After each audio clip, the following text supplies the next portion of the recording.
la médula oblongada, aquí por abajo, aquí el puente Barolio, y aquí está el mesencéfalo. El mesencéfalo, la porción superior del tronco encefálico. Miren, aquí igual lo podemos ver, aquí en la imagen inferior izquierda, ahí lo podemos ver, el mesencéfalo. Entonces la porción superior del tronco encefálico se divide en dos porciones. Esto es importante para delimitarlo de acuerdo a sus lesiones también. Se divide en una porción anterior, o también llamado peduncular, porque aquí miren, en su porción anterior, que se divide, se encuentra aquí, miren, el pedúnculo cerebral. Nada que ver con los pedúnculos cerebelosos. Oh, aquí están los pedúnculos cerebrales. ¿Ya? Que obviamente se van a relacionar por arriba, se van a limitar con el quiasma óptico, que está aquí. ¿Ya? Las cintillas ópticas, el tracto óptico. Aquí va a estar los tractos ópticos que lo van a limitar superiormente y me lo va a relacionar este pedúnculo cerebral con el diencéfalo, ya con la porción del subtálamo específicamente. Ahora miren, tenemos una porción posterior.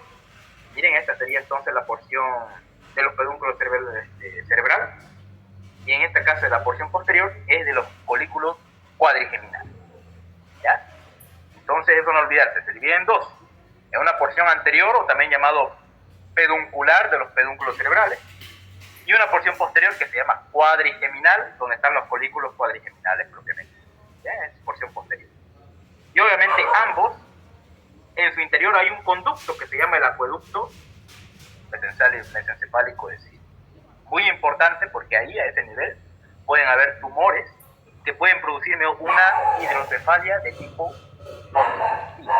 o no comunicante. Ya eso lo vamos a ver en patología. Bien, entonces la configuración externa vamos a ver que tiene tres caras. Una cara anterior, aquí está, mire, la cara anterior. Se ve muy bien aquí el pedúnculo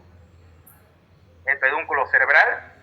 Miren, superiormente está limitado por el diencéfalo, inferiormente por un surco que se llama el surco pontopeduncular. ¿Ya? Y aquí, miren, están los pedúnculos cerebrales. Ya en su cara anterior. Y acá hay un espacio, ya alrededor, hay el espacio interpeduncular, se llama. Este espacio aquí. Donde en su contenido tenemos a los folículos o los cuerpos mamilares. ¿Ya? Estos cuerpos mamilares tienen mucha relevancia en el circuito de Naut, que ya vamos a ver cuando hablemos del sistema límbico. Ya los cuerpos mamilares. Entonces, en el espacio interpeduncular, ¿qué más tenemos? Tenemos a la sustancia perforada posterior, donde hay varias arteriolas que pasan por ahí, que penetran. ¿Ya? Varias arteriolas pequeñas que van penetrando a esa sustancia perforada posterior. Y aquí, miren, está la emergencia del tercer par craneal. Miren que se va anterior y lateralmente. Se va anterior y lateralmente. Miren, el tercer par craneal, que es también llamado oculomotor. Y ya a sus lados, miren, a sus lados ya se encuentra aquí, de la cara anterior, ¿qué nervio es el único que sale de atrás y se dirige para adelante? ¿Cuál es el único nervio que nace por atrás del mesencéfalo y sale por delante? ¿Cuál es ese único nervio y que me inerva el músculo oblicuo superior? ¿Cómo se llama ese nervio? El cuarto par craneal. El troclear, ¿no? El nervio troclear. Patético troclear. O patético troclear, muy bien. Es el único nervio, incluso es pregunta de examen, que va de atrás hacia adelante, ¿no? El único nervio. Y me inerva el músculo oblicuo superior. Eso no olvidarse. ¿Y cuál es su función del músculo oblicuo superior? Bajar el globo ocular hacia abajo, bajarlo hacia abajo. No porque sea superior lo va a hacer hacia arriba, ¿no? Sino lo hace hacia abajo internamente. El músculo oblicuo superior. Entonces, ya hemos visto aquí el troclear, entonces, el oculomotor, que me inerva la mayoría de los músculos extrínsecos del globo ocular, ese es en su cara anterior. ¿Ya? Ahora vamos a ver su cara posterior. Su cara posterior, ¿qué presenta aquí? A este nivel. En su cara posterior se encuentran ¿quiénes? Los colículos cuadrigeminales. Aquí está el colículo superior, también llamado anterior, y el colículo posterior, también llamado inferior, que se comunican. El superior se comunica con el cuerpo geniculado lateral. Se comunican, miren, por un brazo que se llama el brazo folicular superior. Y aquí por debajo, miren, se encuentra el colículo inferior, que se comunica con el cuerpo geniculado medial por medio del brazo colicular inferior, o también llamado medial. ¿Ya? Entonces, aquí están los cuerpos mediales. ¿Ya? Son parte del mesencéfalo. Y obviamente por detrás la emergencia o el origen aparente del nervio troclear. En sus caras laterales ya obviamente tenemos al pedúnculo cerebral, obviamente propiamente dicho. Entonces tiene 3 caras: cara anterior, posterior y lateral. Lateralmente por el trayecto del nervio troclear y por los pedúnculos cerebrales. Y en su cara lateral principalmente se relaciona con el lóbulo temporal. Mira, aquí está el lóbulo temporal. Entonces mucha importancia clínica este nivel, ya, porque a nivel del temporal es donde es más común las epidemias. Entonces es importante recordar esta parte. ¿Ya? Vamos a continuar a ver. Solo con el sentido. Ya, bien. En su extremidad superior del mesencéfalo obviamente se relaciona con el tálamo, porción del diencéfalo. Y en la extremidad inferior se relaciona con el puente de Barol. Y aquí está el acueducto mesencefálico de Silvio. Miren, aquí, en esta imagen inferior izquierda. Que me comunica el tercer ventrículo con el cuarto ventrículo. Mucha importancia clínica a ese nivel. Porque ¿qué pasa si hay un tumor a ese nivel? ¿Qué va a pasar a ese tumor? Si obstruye a nivel del acueducto mesencefálico de Silvio. ¿Qué tipo de hidrocefalia? No se olviden que la hidrocefalia es el exceso de líquido cefalorraquídeo que hay en las cavidades ventriculares. Ese es el concepto de hidrocefalia. ¿Ya? Entonces, ¿qué tipo de hidrocefalia va a ser cuando se obstruye aquí por un tumor? ¿Qué tipo de hidrocefalia va a ser? ¿Obstructiva? Excelente. Obstructiva o no comunicante. Tiene 2 nombres. ¿Ya? Muy bien, mira acá hay un diagrama. Bueno, lo mismo, miren. A nivel aquí del colículo cuadrigeminal posterior, el colículo posterior, ahí a este nivel, junto con el brazo colicular posterior y el pedúnculo cerebral anteriormente, y el pedúnculo cerebeloso superior que nace del mesencéfalo, ojo ahí, el pedúnculo cerebeloso superior nace del mesencéfalo. Miren, hacen como un triángulo, que se limita anteriormente por la parte posterior del pedúnculo cerebral, superiormente por el brazo colicular posterior y posteriormente por la cara anterior del pedúnculo cerebeloso, por la emergencia del pedúnculo cerebeloso superior. Entonces, ahí forma un triángulo. Y este triángulo se llama el triángulo del lemnisco lateral. Por aquí llega el lemnisco lateral. ¿Y cómo se formaba el lemnisco lateral? ¿Se acuerdan? ¿Cómo se formaba en los anteriores temas que hemos visto?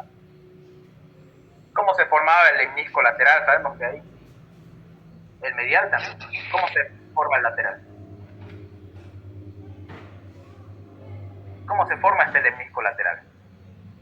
¿Quién me lo dijo? ¿El lateral no era por Gracile y Burdach? No, ese es el medial. Y el lateral, lemnisco lateral, está formado por los núcleos cocleares dorsal y ventral. O sea, anteriores y posteriores. Los dos me lo forman al lemnisco lateral. ¿Cuál es su función principal del lemnisco lateral?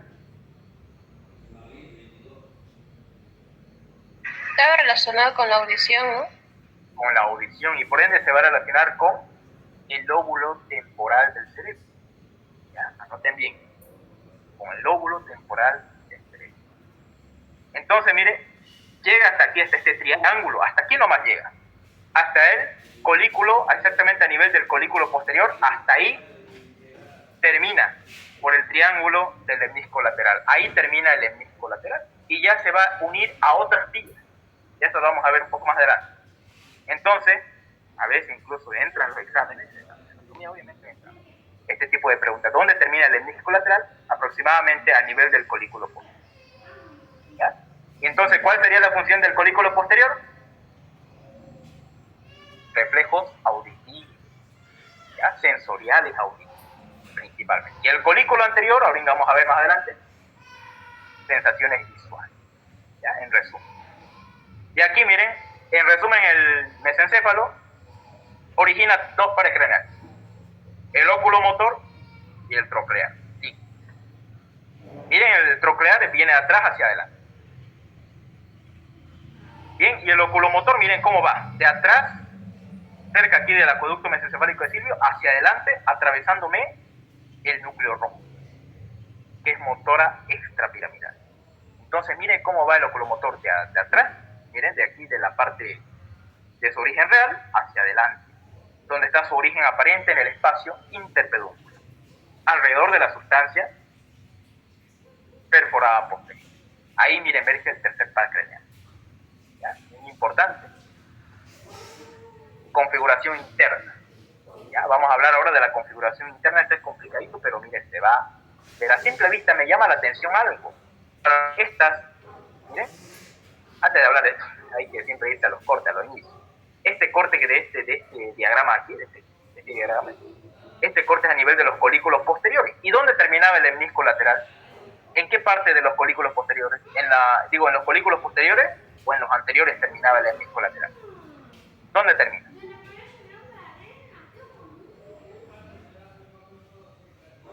¿Dónde termina el lemnisco lateral? Posterior. A nivel de los colículos posteriores. Aquí entonces se va a ver, hasta aquí nomás, después no lo vamos a ver. Aquí, miren, se encuentra el lemnisco lateral, miren cómo tiene comunión. Van a ver ustedes que se va a unir con él. Más adelante lo vamos a ver. Y ahí está, miren, el lemnisco lateral, su función principal es del sensorio auditivo, ¿ya? Porque está relacionado con los núcleos cocleares. Bien, entonces, ¿qué más vemos aquí? Vamos a ver aquí las dos porciones. La porción anterior está por aquí, también llamado peduncular, o también llamado el pie de los pedúnculos cerebrales, aquí se llama. Esta es la porción peduncular. Esta porción de aquí atrás es la porción cuadrigeminal. Y toda esta porción de aquí se llama porción tegmental. Ya, anoten bien eso. Porción cuadrigeminal, está aquí los folículos cuadrigeminales. Porción tegmental que cubre todo esto aquí, incluso la sustancia negra, todo. Y esta es la porción peduncular, o también llamado de los pedúnculos cerebrales. ¿Ya? Entonces, esas tres porciones están divididas para estudiarlo la configuración interna. Vamos a irnos en la parte posterior. El colículo posterior, miren. Aquí está el colículo posterior.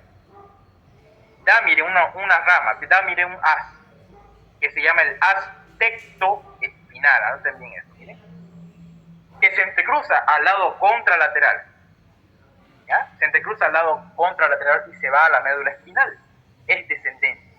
A esta decusación se le llama la decusación de Meissner. No se olviden, del colículo posterior de ramos que se entrecruzan. Y por ende se llama decusación de Meissner.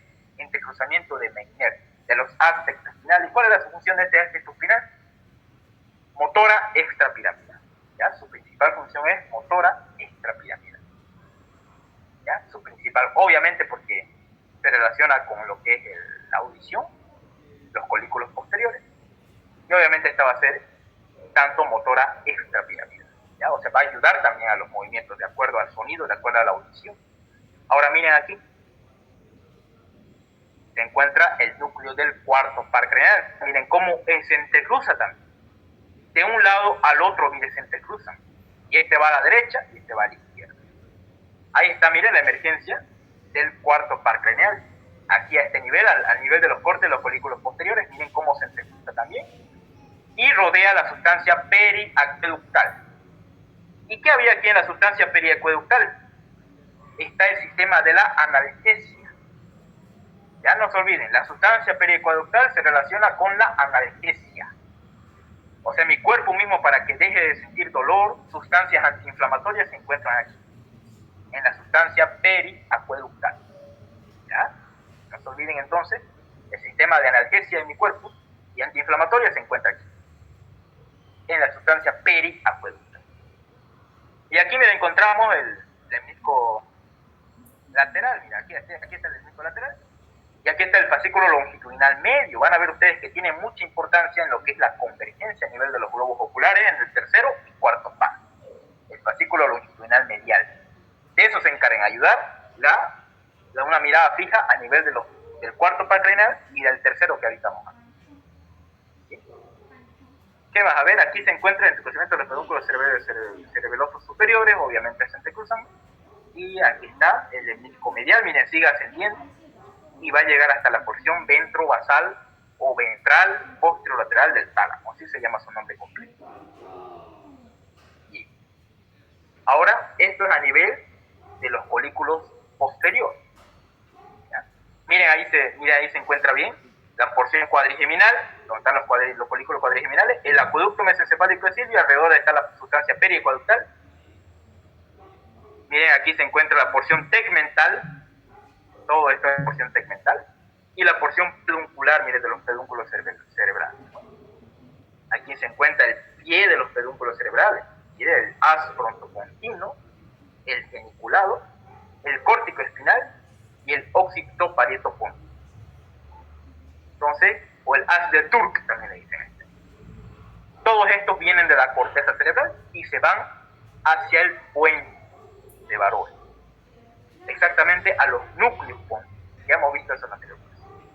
Y aquí está, mire, la sustancia negra, que es obviamente también motora extrapiramidal. Y aquí me voy a detener un poco más.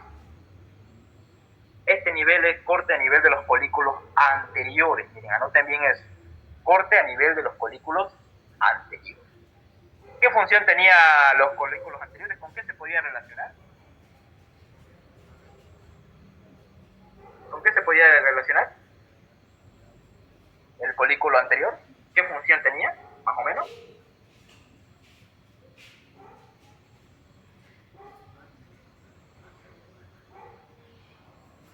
Sensaciones visuales. Sensaciones visuales. Eso es lo importante. Ahora mismo, aquí está. De aquí, el haz tectoespinal sigue dando. Mira, vamos a irnos a la porción cuadrigeminal. El haz tectoespinal sigue dándome. Mire, sigue saliendo en los folículos anteriores. Sigue saliendo. Y también se va a entrecruzar. También llamado entrecruzamiento de Meissner. No se olviden eso. Entonces, miren, de los folículos anterior y posterior se forma el haz tectoespinal. No es motor extrapiramidal. ¿Ya? Y miren aquí, en la porción tegmental vamos a encontrar aquí unos núcleos. Un núcleo llamado el núcleo ocular de pérdida, que su función principal va a ser, miren, es único, es unito nomás, miren, es uno, y me da la función para ambos pares craneales.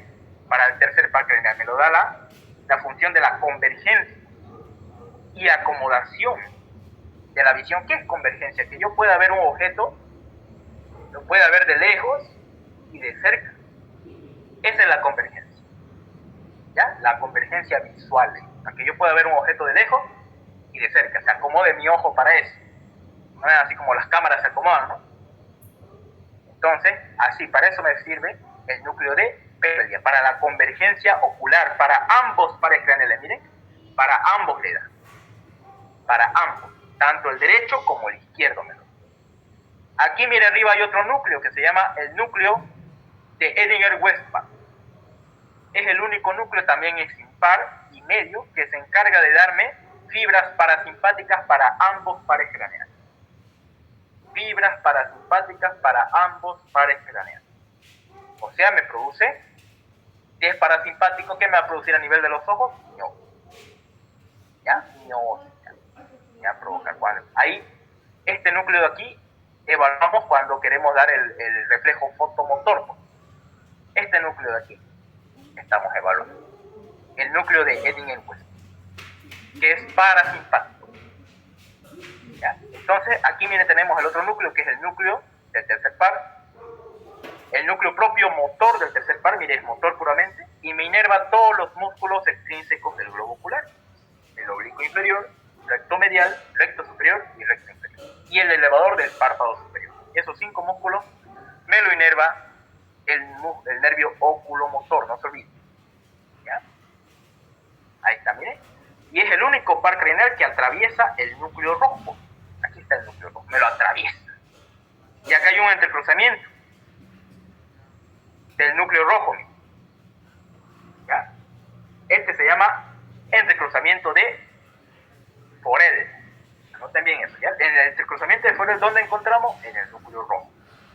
Se entrecruzan, miren, para darme un par, digo un haz que se llama el haz rubro espinal.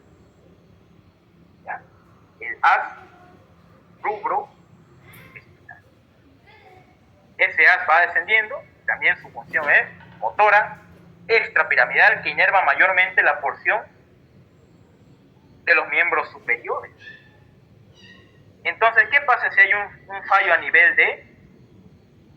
del núcleo rojo? Si su función de este núcleo rojo es mantener, o sea, es motor extrapiramidal, es mantener que los movimientos no sean tan bruscos, o sea, nivelar esos movimientos, que no sean tan fuertes. En otras palabras, es como ¿cómo se puede decir en unas palabras más?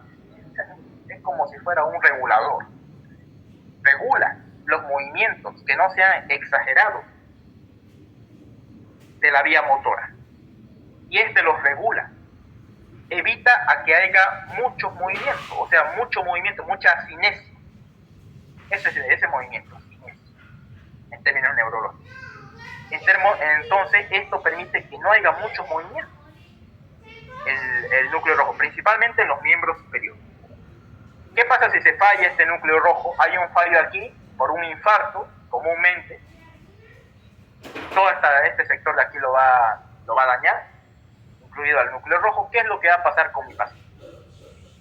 ¿Qué es lo que va a tener? ¿Qué creen ustedes? Si regulaba los movimientos motores de los miembros superiores, ¿qué creen que va a pasar? No va a poder controlar bien los movimientos, muy fuertes van a ser. Por ende va a haber temblor involuntario. Va a haber un temblor, especialmente si inervaba principalmente los miembros superiores, el paciente va a tener alteraciones de los miembros. Pero miren, se entrecruzan. Se va contralateral a ver si se entrecruzan. Esta se llama decruzación de Forel en el núcleo rojo. Bien, entonces esta es sustancia roja, mayormente es roja porque está muy irrigada por vasos sanguíneos. Y aquí mira a los lados, ¿en qué encontramos? El hemisco medial, hasta dónde llega, hasta la porción ventral posterolateral del tálamo. Lo sigo repitiendo una y otra vez, ahí llega, donde se va a encontrar con su segunda, tercera neurona. A ver, haz espinotalámico lateral también va en la porción del tálamo, ventrovasal del tálamo. Y vamos a ver unos otros, cuando hacemos patología, hay un síndrome que se llama de Dejerine-Rose, que cuando hay una lesión a nivel del tálamo y no llega el haz espinotalámico lateral a ese nivel, el paciente va a tener un dolor insoportable en todo el cuerpo. Entonces hay una enfermedad, un síndrome que se llama de Dejerine-Rose, donde degenera obviamente esas porciones del tálamo, estas porciones donde llegan estos haces. Ya vamos a ver eso. ¿Qué más encontramos aquí? Miren, encontramos aquí la sustancia negra. La sustancia negra. ¿Ya? El locus níger, que tiene dos porciones. Una porción dorsal, que es rica en la producción de dopamina, que se van hacia los núcleos, hacia los ganglios basales. La región, entonces, esta región que se llama sustancia negra, esta porción dorsal de la sustancia negra secreta dopamina, y la porción ventral, miren que es más dentada, secreta GABA, el ácido gamma amidobutírico. Entonces el núcleo negro, la sustancia negra se divide en dos formas: dorsal y ventral. La dorsal, dopamina; la ventral, GABA. ¿Y con quién se relaciona el núcleo, el locus níger o sustancia negra, esta sustancia de aquí? Con los ganglios basales, especialmente con el globo pálido. Ya lo vamos a ver eso en ganglios basales, ¿ya? Pero ya gracias a los haces nigropalidad, ya vamos a ver eso más adelante, pero ya les voy a adelantar. Entonces hay otros núcleos también, otros núcleos a este nivel, que se llama el núcleo intersticial de Cajal, a este nivel. Hay un núcleo que se encarga de la acomodación y de la rotación del cuello y de la cabeza. Pero no son de mucha importancia, más en la clínica, porque más que todo se valora esto para exámenes. No tienen mucha relevancia. Y aquí miren, se encuentra un corte real, miren, más real. Aquí está la sustancia roja, o el núcleo rojo, y aquí la sustancia negra. ¿Ya? Aquí está la sustancia negra. Esta es porción segmental, porción cuadrigeminal y el porción de los pies de los pedúnculos cerebrales. Y aquí llego a este nivel. Miren cómo aquí está todo el tronco encefálico. El mesencéfalo, el puente de Barolio y el bulbo. Miren cómo en el mesencéfalo, ya hemos visto aquí, miren la sustancia roja. Aquí está la emergencia del tercer par craneal y del troclear. Lo que a mí me interesa aquí, bajando de arriba hacia abajo, es el trigémino. ¿Ya? El trigémino. El trigémino tiene, miren, varios núcleos sensitivos. El trigémino, el nervio trigémino, a ver, para recordar, por dónde emerge, por dónde se origina, por el puente de Barolio. Ahora este nervio trigémino, escúchenme bien aquí, tiene 3 núcleos sensitivos. Un núcleo mesencefálico, de aquí arriba, sensitivo, que es meramente sensitivo. El de aquí abajo, que es núcleo o el tracto espinal, miren, del nervio trigémino. ¿Ya? Su tracto espinal. Su tracto espinal. Y este de aquí es lo que más me interesa. Y aquí, mira, aquí hay otro núcleo sensitivo pontino principal. ¿Cuál es la función de este núcleo de aquí? O el tracto o el núcleo espinal del nervio trigémino. ¿Cuál era su función, dijimos? La anterior clase vimos su función principal de este núcleo. ¿Cuál era su función principal de este núcleo espinal del trigémino? ¿Qué sensaciones me lleva al trigémino? ¿Qué sensaciones me lleva?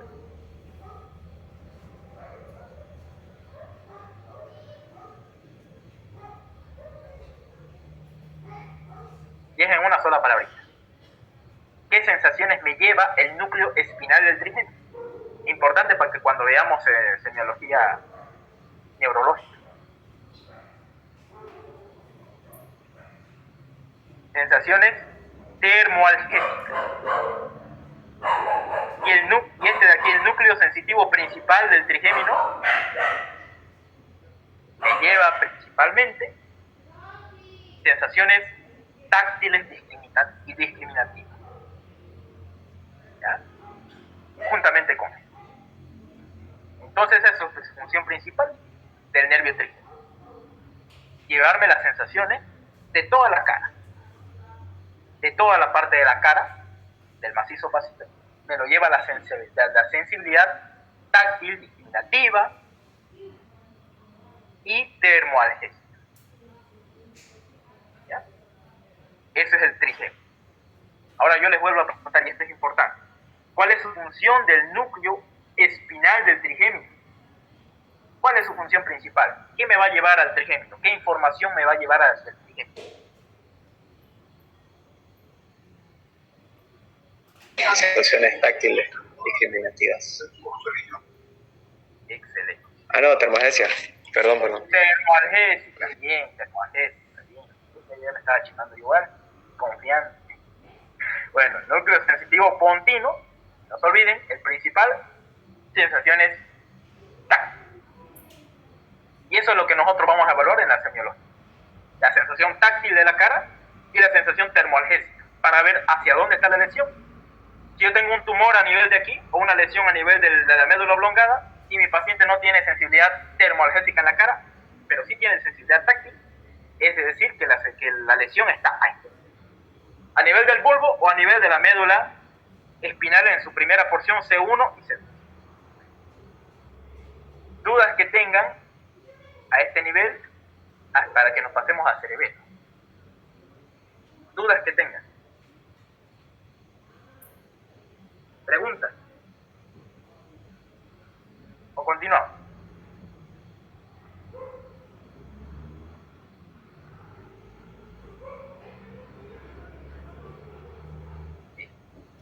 vamos a continuar esto. Bien.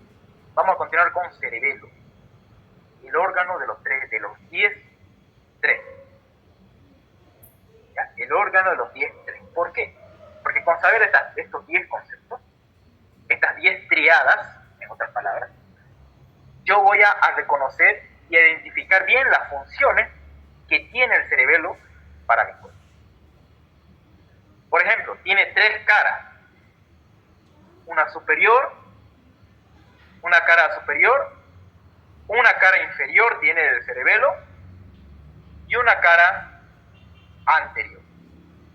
3 caras tiene el cerebelo. Miren, aquí lo encontramos. El cerebelo, ¿dónde se está ubicando? El cerebelo, mire, se está ubicando en la parte posterior, miren, del cuarto ventrículo y del tronco encefálico. Posterior al tronco encefálico y al cuarto ventrículo. Miren, aquí se encuentra la fosa posterior del cráneo. Ahí se sitúa el cerebelo. ¿Ya? Ahorita vamos a hablar con mayor detalle. Entonces el cerebelo se encuentra en la fosa posterior y por arriba se relaciona con el lóbulo occipital del cerebro, dividido por una tienda donde pasa líquido cefalorraquídeo que se llama, ¿cómo se llama esta tienda?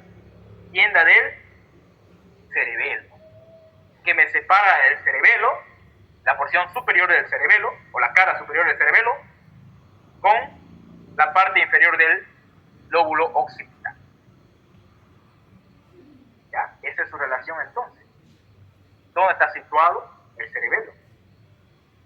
Anteriormente se relaciona el cerebelo, mire, ¿con quién? Con el cuarto ventrículo y por el tronco encefálico. E inferiormente, en su cara inferior, por la porción por la hoz del cerebelo, ¿sí? Que es un repliegue de la madre donde recurre el líquido cefalorraquídeo y las venas, los senos, como dicen, por aquí recorren. Ya este sector se va a relacionar con el hueso occipital en su cara endocraneal, entonces en la fosa. Ahí se sitúa el cerebelo. Ahora, ¿cuáles son esos 10 3, en resumen? Presenta 3 caras, no se olviden otra vez, superior, inferior y anterior. Díades. 3 pares de pedúnculo cerebeloso. El pedúnculo cerebeloso superior viene del mesencéfalo, el medio viene del puente y el inferior viene del bulbo. Así. Los 3 se conectan entonces al cerebelo por 3 pedúnculos cerebelosos que obviamente actúan como puente. La corteza cerebelosa tiene 3 capas. ¿Ya? Capa granulosa, capa molecular y capa de células de Purkinje. 3 capas tiene la corteza cerebelosa. Tiene 3 pares de núcleo central. Los núcleos interpósitos, 3 pares de núcleos interpósitos, que más tiene los núcleos del techo y el núcleo olivar. ¿Ya? Eso ya vamos a ver un poco más adelante. Se divide filogenéticamente en 3 segmentos, ya vamos a ver igual es filogenéticamente en el neocerebelo, paleocerebelo y arquicerebelo. Vayan anotando eso, en resumen. En perspectiva corticonuclear se divide en zona verniana, paraverniana y lateral. ¿Por qué es importante saber esta zona? Van a ver ustedes que los tumores, por ejemplo el méduloblastoma, un tumor se localiza frecuentemente en la zona verniana en el 70% de los casos. En la zona verniana común en niños. ¿Ya? Entonces es importante saber sus 3 zonas corticonucleares, morfofuncionales, verniana, paraverniana y lateral. Se relaciona con 3 segmentos del tronco. ¿Ya? Con 3 segmentos, el mesencéfalo, el puente y el bulbo raquídeo. Presenta 3 síndromes cerebelosos. Síndromes neocerebelosos, paleocerebelosos y arquicerebelosos. Irrigado por 3 pares de arterias. Cerebelosa superior, medio inferior. Superior, medio inferior. Desempeña 3 funciones principales. ¿Cuáles eran las funciones principales en resumen del cerebelo? ¿Quién se acuerda de eso? Y que me llevaba la sensibilidad profunda inconsciente. ¿Cuáles eran esas 3 funciones que tiene el cerebelo?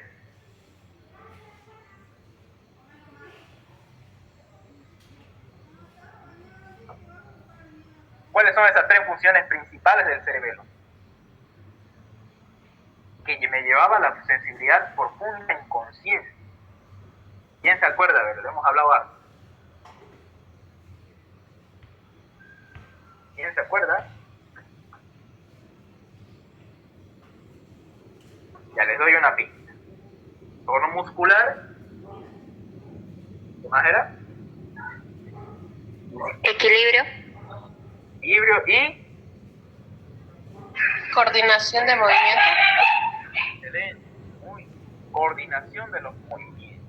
Tres funciones principales del cerebro. Ahora, ¿en qué sector del cuerpo?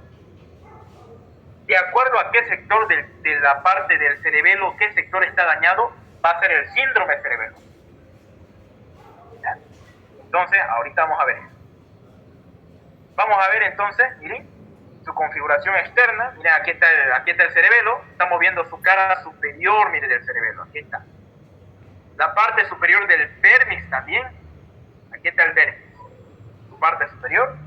Y miren, aquí debería estar el cuarto ventrículo, una cavidad virtual. Cuarto ventrículo, los folículos cuadrigeminales, miren. El acueducto mesencefálico de Silvio, la sustancia negra. Miren aquí cómo se relaciona posterior a ese tronco encefálico se encuentra el cerebelo. En la fosa posterior del cráneo. Vamos a ver entonces su configuración externa. En su configuración externa, en su cara superior, vamos a ver, o también llamada cerebral, porque se relaciona con quién, el lóbulo occipital, pero está dividido por una tienda, que es la tienda del cerebelo. ¿Ya? Miren qué encontramos aquí. Aquí, miren, encontramos, esta es la cara superior. Aquí está el mesencéfalo. Aquí está la cara superior, este es el vértice superior. Y anteriormente, en la punta más anterior, encontramos la língula. La língula. ¿Qué más encontramos? En su porción más posterior, en su extremo más posterior, encontramos el folio. Y esta es la língula. Y aquí el folio. Pero ¿qué otros detalles más hay a este nivel? Se encuentra el surco primario, miren, que filogenéticamente me lo divide en lóbulo anterior y en lóbulo posterior. Entonces, si hay una pregunta por ahí, ¿quién me lo divide el surco primario? ¿Qué me divide el surco primario del cerebelo? Me divide el cerebelo en dos lóbulos. El lóbulo anterior y el lóbulo posterior del cerebro. Así me lo divide el surco primario. ¿Qué más se encuentra aquí? El vértice superior. Y vamos a ver pronto que el vértice tiene una gran función en lo que es la coordinación del tronco axial, de la cabeza y del cuello. Esa es su función principal del vértice. Ahorita lo vamos a ver más adelante. Miren, aquí está el surco primario, cómo me lo divide en un lóbulo anterior y posterior. ¿Bien? La cara inferior, también llamado occipital, que se relaciona con la hoz, que lo divide la hoz del cerebelo. En su extremo anterior, miren cómo encontramos la cara inferior. Vamos a encontrar al nódulo. Y en su extremo más posterior se va a encontrar el túber. Por aquí. El túber. Aquí mejor se ve en esta imagen. Túber, en la parte más anterior, el nódulo. En su extremo anterior y en su extremo posterior. ¿Qué más vamos a encontrar aparte del túber que se encuentra en su extremo posterior y en el extremo anterior el nódulo? ¿Qué más encontramos? La úvula. Aquí está la pirámide. Está la pirámide, aquí está la úvula y aquí está el nódulo. Así como un muñequito, mire, con sombrero. Así yo lo digo. Pirámide, úvula y el nódulo. Ya mire, me parece un muñequito con sombrero. Y así entonces nosotros eso también podemos reconocer en la cara inferior del cerebelo. ¿Qué más encontramos? ¿Qué más podemos encontrar aquí? La fisura media del cerebelo. Y miren aquí el nódulo, junto con estas tocitas o amígdalas, miren. Aquí están las tocitas amígdalas que lo vamos a ver en la cara anterior con más detalle. Y aquí está, miren, la cara anterior. La cara anterior, miren aquí que se encuentra. Lo que más me llama la atención es la impresión de los pedúnculos cerebelosos superior. Miren, aquí está el superior. Todo esto es el superior del lado derecho, medio e inferior. ¿Se acuerdan, no? Los pedúnculos cerebelosos. El cerebeloso superior que está aquí derivaba del mesencéfalo. El medio del puente y el inferior llegaba de la médula oblongada. Y aquí está, miren, la porción, la língula, miren, que estaba en la cara superior. Y aquí, miren, está el velo medular superior, que es el techo del cuarto ventrículo. Y la porción más profunda, donde se inyecta el cuarto ventrículo, se llama fasciculum. No se olviden, la porción más penetrante, más profunda, donde llega el cuarto ventrículo, se llama fasciculum en el cerebelo. Y aquí está el nódulo. Mira, aquí está el nódulo. Y se va a relacionar este nódulo con el flóculo, formándome filogenéticamente al lóbulo flóculo nodular. ¿Ya? A veces preguntan. ¿Ya? Mira, aquí está el nódulo junto con el flóculo que se encuentra aquí, por debajo donde se están insertando los pedúnculos cerebelosos, me forman el lóbulo flóculo nodular. ¿Ya? Ahí está, miren el nódulo. ¿Cuál es su relación de ese nódulo, de ese lóbulo flóculo nodular? El coordinación o un buen equilibrio de la postura. Ya más adelante esto vamos a ver su función. Y aquí está, miren, las amígdalas o las toxinas, donde tienen mucha importancia clínica, en donde estas amígdalas se pueden herniar por hipertensión endocranial. Se pueden herniar formándome hernias amigdales, provocándome parada cardiorrespiratoria en la mayoría de las veces. Bien, dudas que tengan hasta aquí, me estoy yendo muy rápido, algo que quieren que vuelva a repetir, pregunten.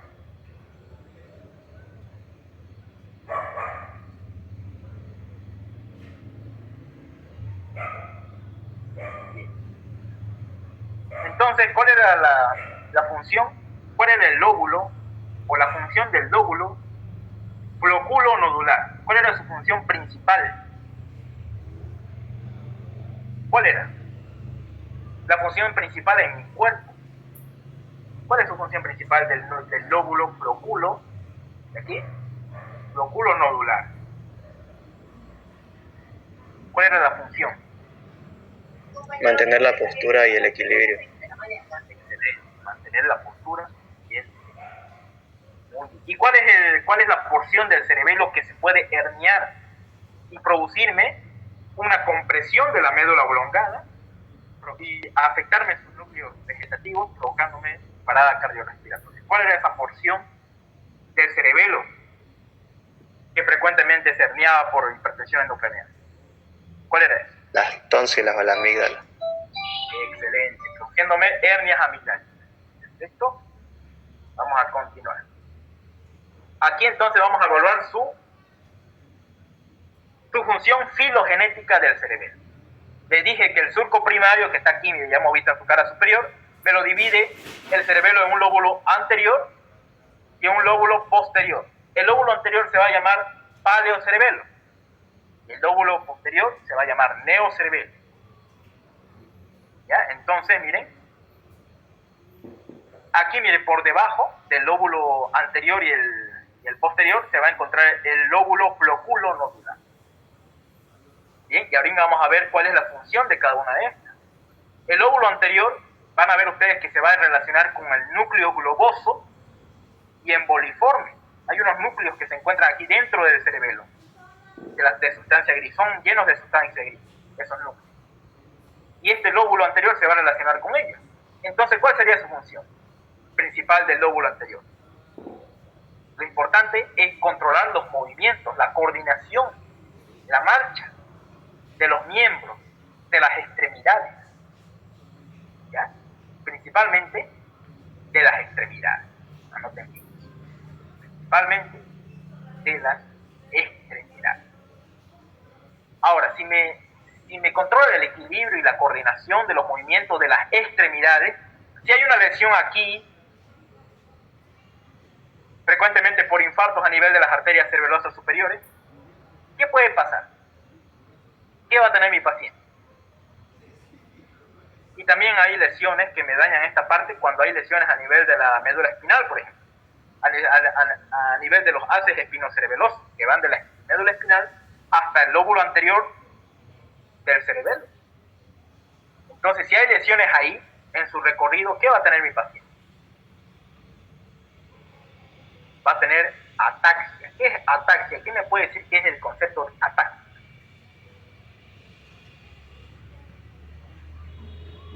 ¿Quién me puede decir cuál es el concepto más básico de la ataxia?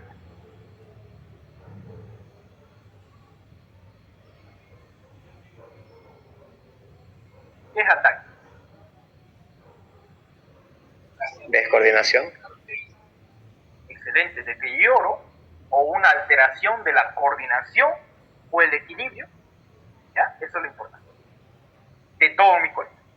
Pero si nosotros decimos ataxia de los miembros inferiores, entonces solamente esa descoordinación y esa alteración de los movimientos y del equilibrio va a ser en los miembros inferiores en este caso. El paciente que tiene alteraciones en el lóbulo anterior va a tener alteraciones o ataxia a nivel de los miembros inferiores. También si hay una alteración de la médula espinal, frecuentemente por enfermedades desmineralizantes como la esclerosis múltiple, produce desmineralización. Entonces, y también la siringomielía también produce cavidades en la médula espinal. Entonces, si se altera esos haces espinocerebelosos dorsales que llegan aquí al lóbulo anterior, va a producirme ataxia de los miembros inferiores.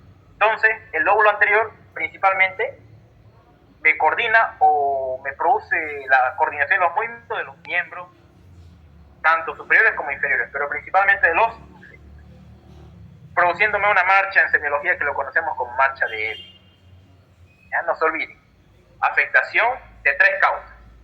En el lóbulo anterior, que haya un tumor aquí o alguna enfermedad desmineralizante. Segundo, infartos a nivel de este lóbulo, que no siempre comprometen este nomás, también este. Y tercero, enfermedades que provocan alteraciones de las vías espinocerebelosas. Esas son las 3 causas más comunes de enfermedades que pueden ver a nivel del cerebro. La más frecuente es la esclerosis múltiple. ¿Ya? Bien, ahora aquí, el lóbulo posterior, lo también llamado neocerebelo. ¿Cuál es su función de esta? Es general. No se olviden eso, es general en todo mi cuerpo. ¿Ya? En todo mi cuerpo. Pero principalmente en las extremidades. Esa es su función de esta, de coordinar el equilibrio, los movimientos de todo mi cuerpo, pero principalmente de las extremidades. Entonces, ¿qué tenemos aquí? Sus lesiones, ¿qué pueden producir? Frecuentemente por lesiones del fascículo dentotalámico, ya vamos a ver eso ahorita, las vías. Va a haber asinergia. ¿Qué es asinergia? Moverse el paciente. Hipotonía. ¿Cuáles eran las 3 funciones del cerebelo? Tono muscular, coordinación y equilibrio. Entonces el paciente va a tener esas 3 alteraciones. Hipotonía, los músculos van a ser hipotónicos, no van a tener tono muscular, entonces se pierde el tono muscular si se afecta este lóbulo. ¿Qué más va a haber? Dismetría. ¿Va a querer el paciente alzar un vaso? Esa es la dismetría. El paciente va a querer alzar un vaso o va a extender mucho su brazo y lo va a hacer caer el vaso, o sea, no va a medir bien a qué distancia se encuentra el vaso. Esa es dismetría. No mide bien la distancia de los objetos. Y disdiacocinesia, ¿qué es? El paciente no puede hacer pronación ni supinación. O sea, su mano no lo puede rotar en supinación o pronación. ¿Ya? Y aspinesia, no va a tener ausencia de movimiento. Entonces es grave, porque este de aquí controla la mayor parte de la coordinación de todo mi cuerpo, pero específicamente de los miembros, de las extremidades. Y este de aquí, el nódulo floculo-nodular. ¿Qué es lo que cuál es su función principal? El equilibrio, pero ¿de quién? ¿De qué parte de mi cuerpo? ¿De qué parte de mi cuerpo? Del tronco, de las caderas, de la pelvis, del cuello, de la cabeza. Todo eso se encarga del nódulo floculo-nodular, el lóbulo floculo-nodular. Entonces, si afecta esto, ¿qué va a pasar a mi paciente? Si se afecta aquí, frecuentemente por tumores, por el meduloblastoma, por ejemplo, tumor muy frecuente a este nivel, me puede producir ataxia en el tronco, obviamente porque maneja la coordinación del tronco. Entonces, si se afecta a esta parte que maneja la coordinación y los movimientos del tronco, entonces va a haber ataxia, incoordinación de los movimientos del tronco. Entonces, ¿qué va a hacer el paciente? Se va a tambalear a un lado y otro lado, y cuando cierre los ojos va a querer caerse. Entonces se va a llamar signo de Romberg. En lesiones del lóbulo o del arquicerebelo, en estas lesiones del arquicerebelo vamos a encontrar el signo de Romberg positivo, ya que es cuando el paciente separa los pies, cuando cierra los ojos en el examen semiológico. ¿Ya? Ese es el signo de Romberg positivo. El paciente separa los pies cuando está cerrando los ojos en el examen de semiología, y separa los pies porque se va a caer, se tambalea, obviamente tiene ataxia de tronco, y por eso el signo se llama el signo de Romberg positivo. ¿Ya? ¿Preguntas que tengan de aquí o que quieren que vuelva a repetir? ¿Preguntas? Rolando, ¿qué era la dismetría? Dismetría era la incapacidad de poder medir la distancia donde están los objetos. Digamos, yo pienso que está cerca de mí, pero yo quiero alzar ese vaso, o quiero alzar un juguete o mi celular, y me voy más allá de lo que pensé que iba a alcanzar. Esa es la dismetría. O sea, yo no puedo medir a qué distancia se encuentra el objeto que quiero agarrar. Ese es ¿La dismetría está relacionada con la miopía? La miopía, en el caso del ojo sí, pero en el caso de los movimientos, en este caso del neocerebelo, es distinto. En este caso son los movimientos del cuerpo, en el otro son de los ojos. No sabe a qué distancia se encuentra, está borroso, y esa es otra cosa.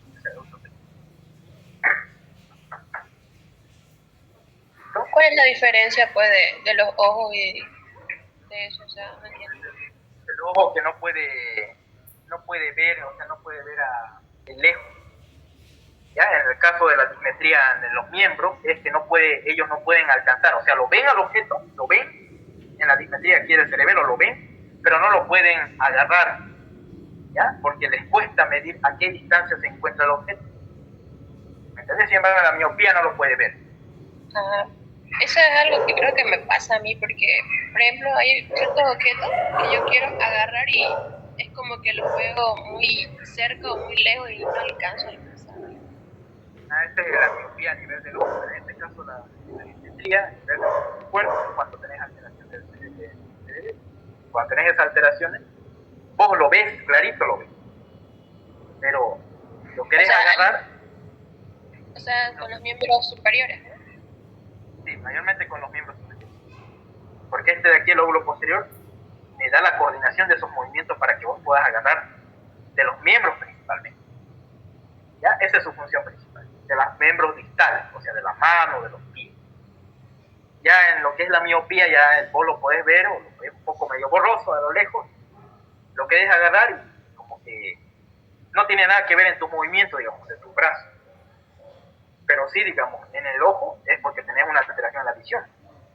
Sin embargo, la dismetría aquí en el lóbulo lo puedes ver claramente, pero no tenés la suficiente fuerza para agarrarlo ese objeto. ¿Me entendés, no? Es distinto. Ya.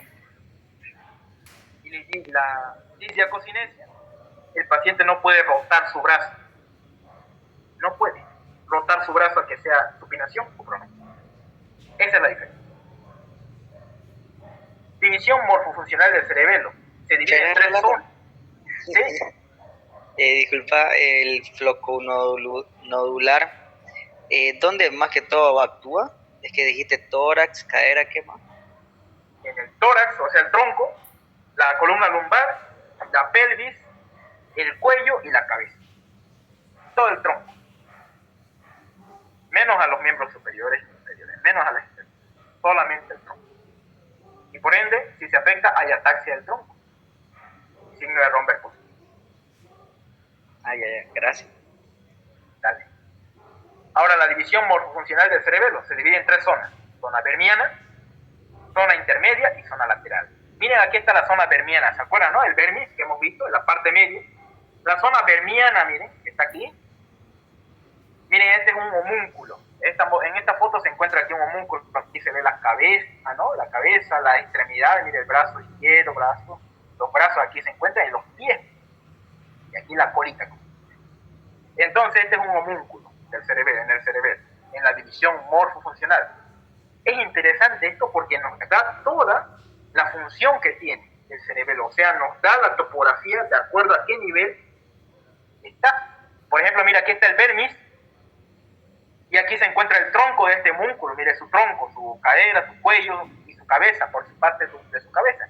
Entonces el vermis del cerebelo se relaciona con el arquicerebelo, o sea, con el lóbulo floculonodular. Y por ende, si el vermis se relaciona con ese lóbulo, ¿cuál va a ser su función? Coordinación de los movimientos del tronco, de la cabeza, del cuello, de la pelvis y de las caderas. ¿Ya?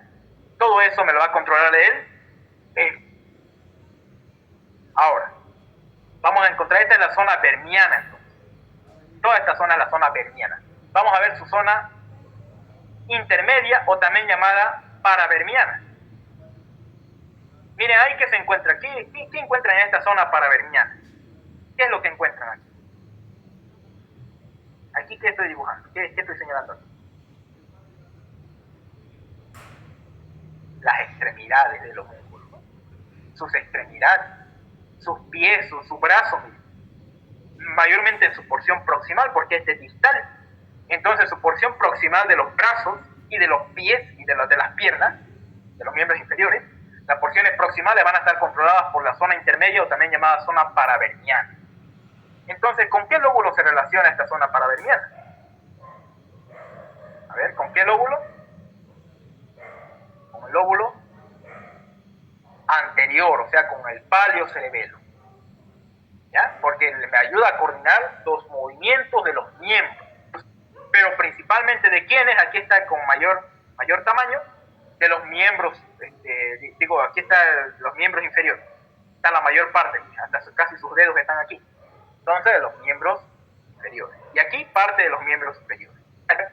Esa es la función de la zona intermedia, coordinar los movimientos de equilibrio de los miembros superiores e inferiores, pero principalmente del inferior. Miren, aquí se ve la mayor parte de la... Y la zona lateral, que está aquí, a los laterales, se relaciona con el neocerebelo y por ende coordina los movimientos de todo mi cuerpo, pero especialmente de las extremidades distales. O sea, miren mis manos, las puntas de mis dedos. Todo eso me lo va a controlar la zona lateral del cerebelo. Todo mi cuerpo, tono muscular, coordinación y equilibrio de todo mi cuerpo, pero especialmente de las extremidades específicas como las manos y los pies. Digo, las manos y los pies.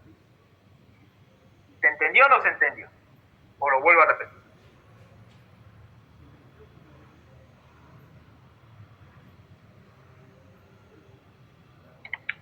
¿Sería la coordinación de movimientos finos? Eso, muy bien. Coordinación de movimientos finos y específicos. Muy bien. Esto es. De los miembros, de las partes distales de los miembros. Y de las partes proximales de los miembros, la zona paravermiana. Solamente miembros. En las zonas paravermianas o también llamadas intermedias. Solamente de los miembros. Pero de todo mi cuerpo, pero especialmente de las zonas distales, o sea, de donde yo uso mucho mis dedos, manos, de las zonas más laterales, de las zonas más distales. Ahí es donde actúa mayormente, o donde tiene la función, las masas laterales o la zona lateral del cerebro. En resumen, todo mi cuerpo, pero especialmente las puntas de las extremidades distales. O sea, las manos y los pies. Esa es la función o la división morfofuncional del cerebelo con la ayuda de este homúnculo. Miren, qué tan importante es recordar esto y tenerlo siempre en su cabeza, ¿no? Ver la zona vermiana es la parte del tronco, paravermiana la parte proximal de las extremidades y las laterales la parte distal y de todo mi cuerpo. En resumen, configuración interna. Aquí lo importante es dividirlo en sustancia gris y sustancia blanca. En la sustancia gris, miren, de la configuración interna del cerebelo vamos a encontrar primero la corteza cerebelosa, que está formada por 3 capas. Capa molecular, donde hay células estrelladas aquí, a este nivel, hay células estrelladas en la capa más externa, la capa molecular. Luego viene la capa de células de Purkinje, donde hay neuronas bipolares, ¿sí? Son bipolares, que tienen efectos inhibitorios en la corteza cerebral para los núcleos. Y la capa granulosa, donde se encuentran los núcleos o las células de la granulosa.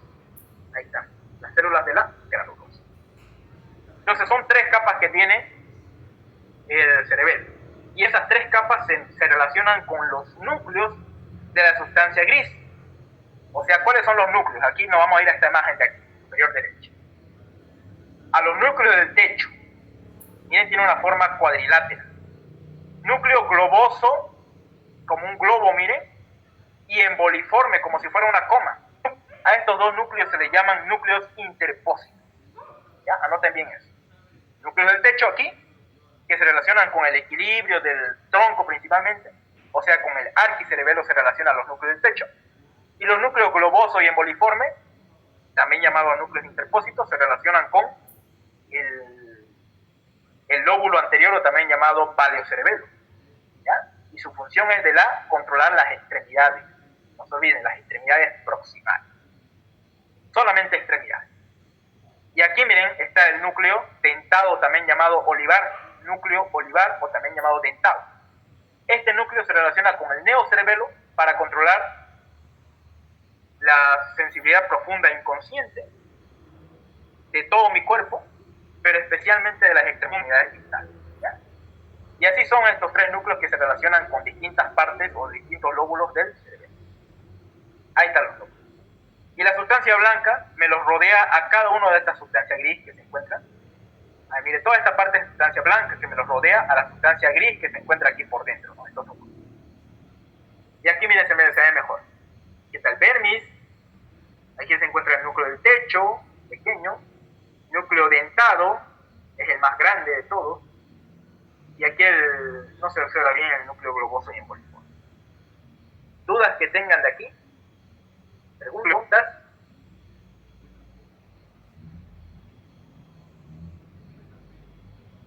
Sí, vamos a continuar. Y conexiones del cerebelo. Con este tema vamos a terminar. Conexiones del cerebelo. Las conexiones del cerebelo, vamos a ver sus vías. Las conexiones del arquicerebelo primeramente. ¿Se acuerdan que era del equilibrio, de las extremidades? Digo del tronco, el equilibrio y la coordinación de los movimientos del tronco, del arquicerebelo.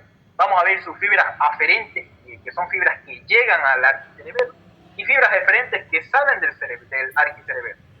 Vamos a ver las aferentes, son las fibras vestíbulo-cerebelosas directas e indirectas. Miren, aquí se ve.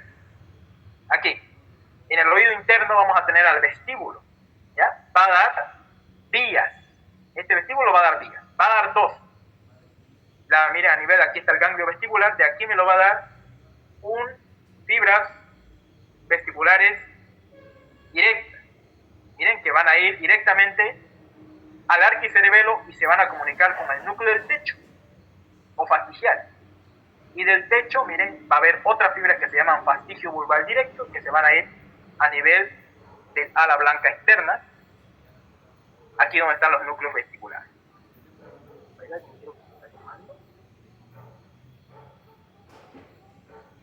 Ahorita.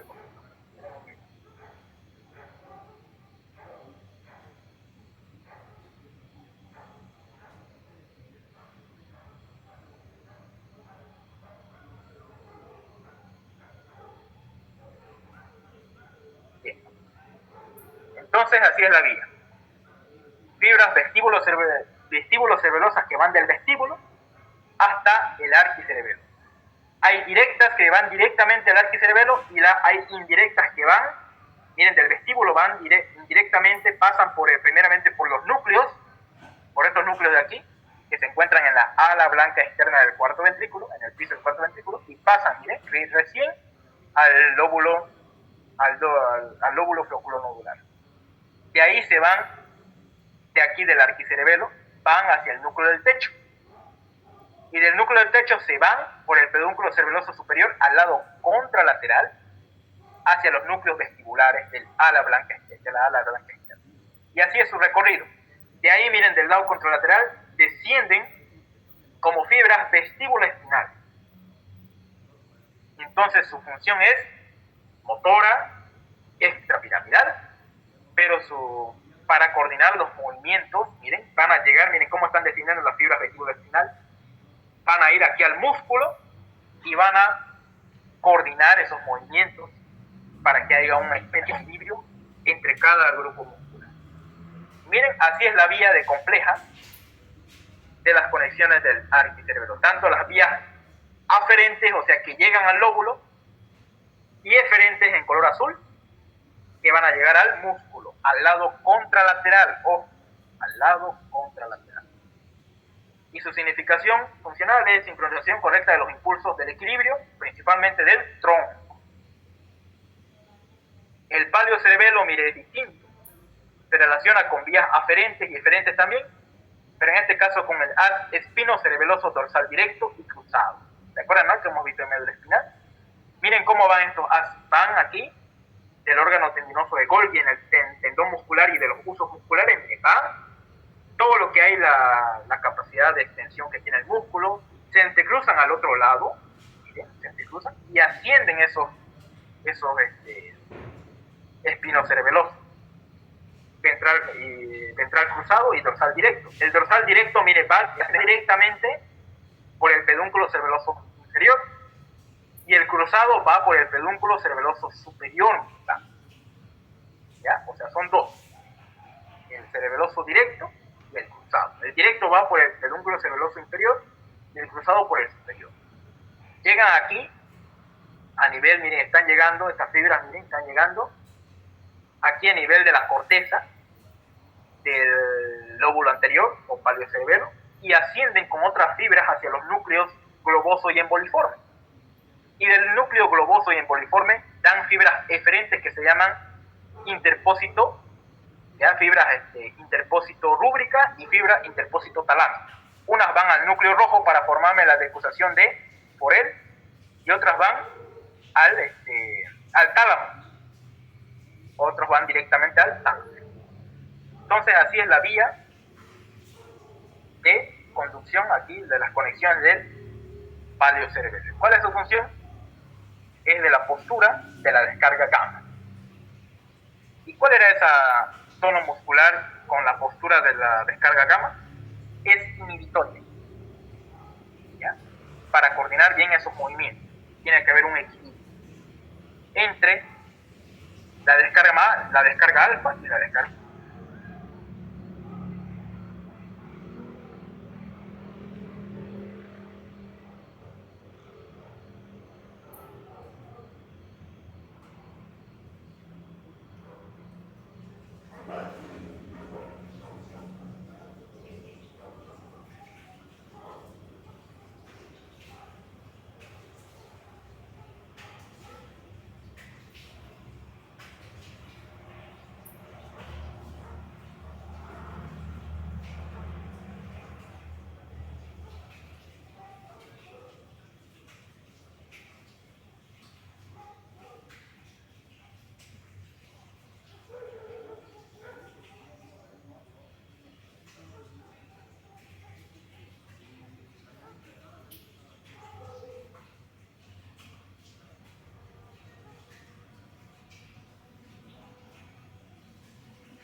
Me cortó un poco de internet, pero ahorita continuamos.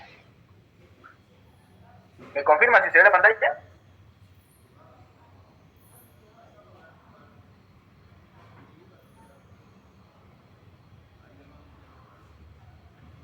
Sí se ve, Rolando. Perfecto. Entonces, mire, ya hemos visto las conexiones del paleocerebelo que se relacionan con los haz espino cerebeloso dorsal directo, que su función es de sensibilidad profunda inconsciente, ¿ya? Y el cruzado es para valorarme los arcos reflejos. Entonces, miren, son sus fibras aferentes que llegan al lóbulo anterior, o paleocerebelo, miren cómo llegan, uno cruzado y uno directo. Y el eferente son las interpósitos rúbricas que van a formar ya la decusación de Porel a nivel del núcleo rojo, formándome el haz rubroespinal. Y el interpósito talámicas que van desde el núcleo interpósito hasta el tálamo. ¿Ya? Y esas son las vías del paleocerebelo. Miren qué complejo es, ¿no? Se relacionan incluso con el núcleo cuneiforme accesorio, con el haz cuneo cerebeloso, como visto ya. Conexiones del neocerebelo. Hay también fibras aferentes y eferentes. Están las fibras trepadoras y las fibras musgosas. Las fibras musgosas se originan en el puente, o pontos cerebelosas también se le llama, y las fibras trepadoras de la oliva vulvar. Y miren cómo va ascendiendo, miren. Aquí está, miren. Las aferentes, miren cómo llegan aquí a la corteza. Aquí están los núcleos pontinos, aquí están las fibras mucosas, también llamadas pontocerebelosa, miren, van directamente a la corteza neocerebelosa y se relacionan con la oliva. De esta oliva, o también llamado núcleo dentado, ascienden con fibras dentotalámicas y dentorúbricas hacia el lado contralateral, miren, por el núcleo cerebroso superior. Se relacionan con el núcleo rojo, ascienden hasta el tálamo, miren, hasta el tálamo ascienden, y llegan a la corteza cerebral. Miren cómo es ese recorrido tan largo que tienen. Y de allá arriba regresa. Y vuelve otra vez su círculo vicioso, ¿no? Va, viene, va y va y va. Y esa es su significación funcional, es la sinergia muscular para una buena postura, ya sea estática y dinámica, especialmente en quienes, en los miembros superiores. En los miembros superiores e inferiores. Listo. Con esto vamos a terminar. Con el caso clínico. Este caso clínico es muy interesante. Padre de José Luis, anoten bien este caso, es muy importante que sepan, así se aprende igual la neuroanatomía. Los padres de José Luis, que es un niño, paciente infante de 10 años de edad, observan trastornos en su equilibrio. Miren, en su equilibrio. En la marcha desde hace algunos meses, el pacientito no se podía parar. Estos trastornos se acentúan según pasan las semanas. Los padres preocupados consultan al pediatra, quien lo transfiere a un neuropediatra, o sea, lo deriva a otro. Entonces, realizados los exámenes, el niño presenta aumento de la base de la sustentación, o sea, signo de Romberg positivo, separa los pies del paciente. Pies separados cuando cierra los ojos, va a separar los pies. Ahí está un signo, para no caerse. Asinergia del tronco. Ya, ahí ya se está dando cuenta en qué segmento, en qué lugar está localizada la lesión. Inestabilidad de la postura y facilidad de la retropulsión, o sea, caerse hacia atrás. Fácilmente se puede caer hacia atrás el paciente. Realizando el estudio de resonancia magnética, se visualiza una masa tumoral. Miren, aquí está la resonancia magnética, aquí, en esta parte. Miren cómo se encuentra una masa tumoral, miren aquí, que me está invadiendo también parte del cuarto ventrículo. ¿Ya? ¿Y dónde se encuentra? Miren, ¿dónde se encuentra esa masa tumoral? ¿Dónde creen que se encuentra? A ver, según los conocimientos neuroanatómicos, ¿dónde se encuentra esa zona, esa masa tumoral? ¿Qué porción del cerebelo? En su división morfofuncional, a ver, ¿qué porción está invadiendo ahí? A ver, fíjense bien, ¿qué porción está invadiendo del cerebelo?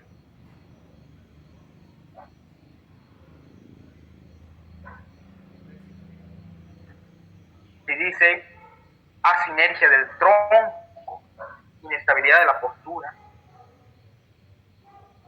signo de Romberg positivo, ¿cuál era la zona y el lóbulo que se encargaba de que haya una buena coordinación del tronco? ¿Qué porción era? ¿No era la parte del flóculo nodular? Excelente, el nódulo, flóculo nodular. Miren, ese tumor está invadiendo. ¿Y qué se encontraba relacionado con el lóbulo floculonodular. ¿Qué se encontraba? ¿Qué en su morfología funcional? ¿Se acuerdan? La dermis,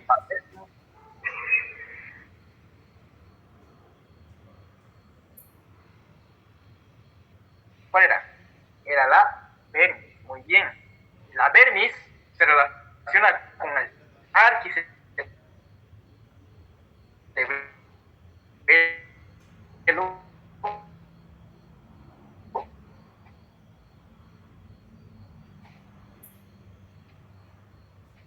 por medio de un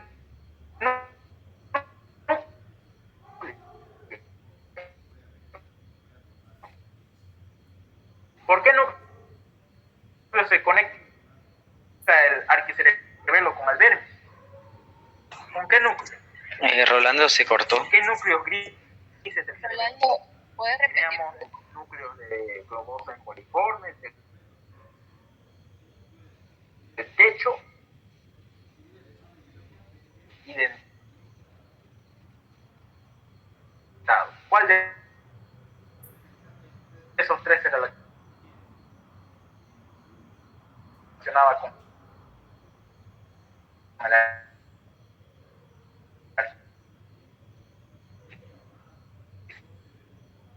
cerebelo?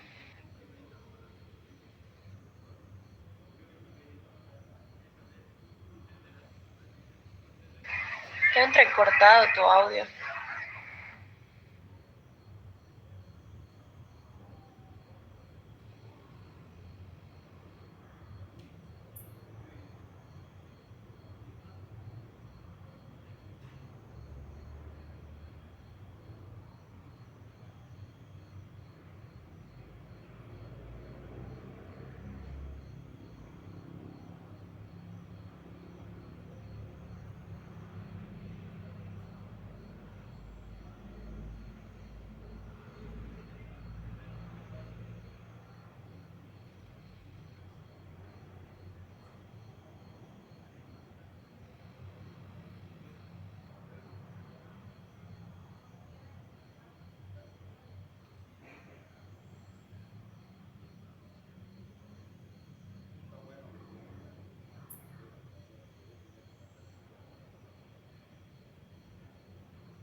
¿Me confirma si se ve la pantalla?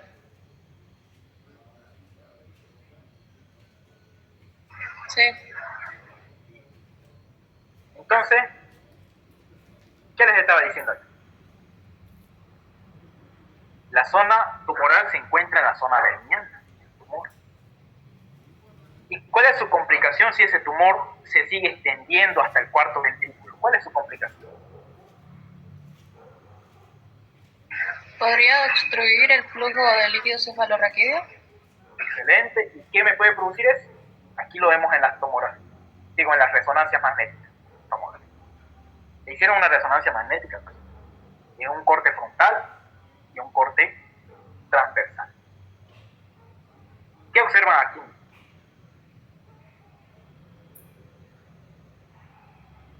¿Qué observan ahí?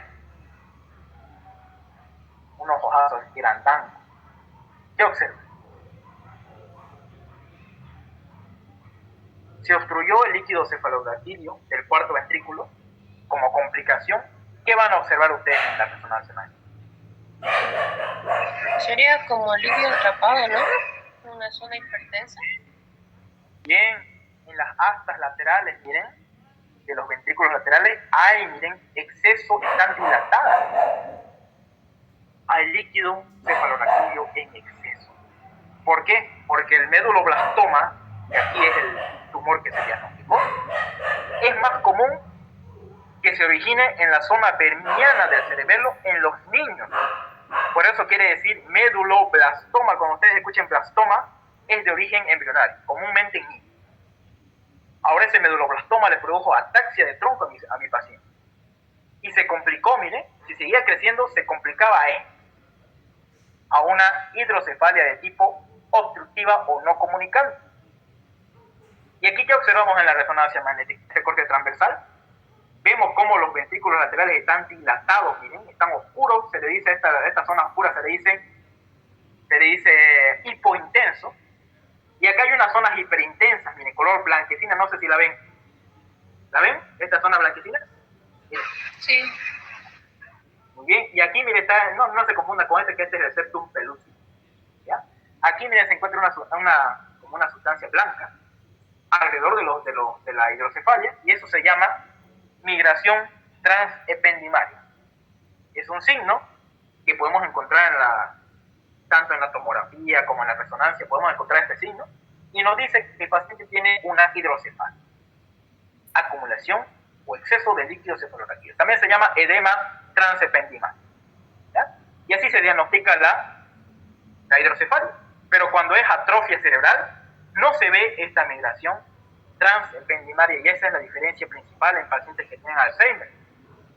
A pensar que tienen una hidrocefalia, entonces podemos pensar con este signo, con la migración transependimaria que me produce una hidrocefalia obstructiva. Y miren, aquí podemos ver mejor, esta es una secuencia T1 y esta es una secuencia T2 donde podemos observar mejor el líquido cefalorraquídeo. Miren cómo se observa ese líquido cefalorraquídeo color hiperintenso, ahora blanco. Miren aquí blanca. Y aquí se evidencia justamente las altas anteriores y posteriores, se encuentra, miren, la migración transependimaria. Lo mismo que en secuencia T1, lo mismo podemos encontrar en secuencia T2, y así hacemos el diagnóstico de hidrocefalia. Obviamente el tipo obstructiva por un medulloblastoma. Y hasta terminamos, aquí nos vamos a quedar, chicos. Espero que tienen alguna pregunta, alguna duda antes de terminar la clase. Dudas que tengan. ¿Dudas? ¿Podrías repetir lo último que dijiste acerca de que había con otra patología, ¿no? Que podíamos diferenciar ¿Ya? de Por ejemplo, la atrofia. Ajá, eso. En la atrofia cerebral, por ejemplo, normalmente por Alzheimer, por demencia frontotemporal, podemos observar que los surcos van a ser más profundos. Mira, aquí los surcos deberían ser más profundos y los ventrículos un poco más dilatados en la atrofia cerebral. Ahí no se observaría migración transependimaria porque no hay edema, no hay exceso de líquido cefalorraquídeo. Pero sin embargo, aquí en la hidrocefalia de tipo obstructiva, por un medulloblastoma en este caso, se va a encontrar, mire, exceso de líquido cefalorraquídeo porque no está pasando por el cuarto ventrículo. Mira, aquí está el tumor que me lo está produciendo. Entonces, así se va a reflejar en la resonancia magnética, tanto en la tomografía como una zona, en este caso la resonancia magnética hiperintensa, o sea, blanquecina. En las astas anteriores del cuarto ventrículo, digo, de los ventrículos laterales, y en las astas posteriores de los ventrículos laterales, aquí se encuentra una zona blanca, hiperintensa, llamada migración transependimaria. Y esto, si encontramos en un paciente, más que todo si tiene un tumor, llegamos con el diagnóstico de hidrocefalia. Si está dilatado estos ventrículos, pero no hay, digamos, no hay la migración transependimaria, pero sí hay, los surcos del cerebro se hacen profundos, más grandes, más anchos, hacemos el diagnóstico ya de atrofia cerebral por Alzheimer, por demencia frontotemporal, etcétera, etcétera. Toda enfermedad que produzca atrofia cerebral. Y esa es la diferencia. ¿Listo? ¿Dudas?